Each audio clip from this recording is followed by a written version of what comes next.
spent in a miserable way.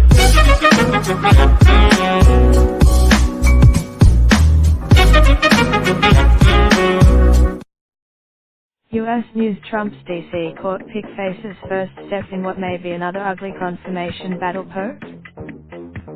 Rao Yu, who serves as Trump's overseeing regulatory rollbacks, Yu is expected to face fierce questioning from Democrats, not just for her but for other Yale University students suggesting women should change their behavior to avoid date rape.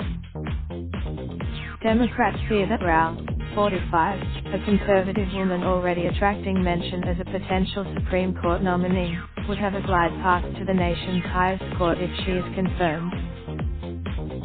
She is considered by many as the second most powerful court in the land because it reviews the actions of federal agencies. The court is a breeding. Rao's nomination also represents the Trump administration's latest effort to reshape the judiciary, with a nominee who is dedicated to reforming the so-called administrative. Rao, a former clerk to Thomas, currently serves as the administrator of the Office of Information and Regulatory Affairs. It's a little known. Over. Rao said the work represents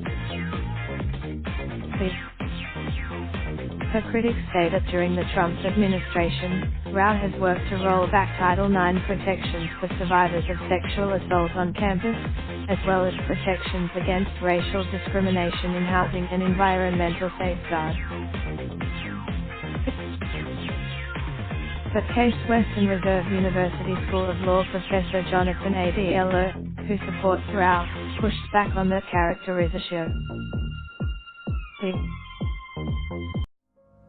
Raindrop, drop top, top smoking, no cooking the hot pot. Fucking on your bitch, yeah, that. Looking up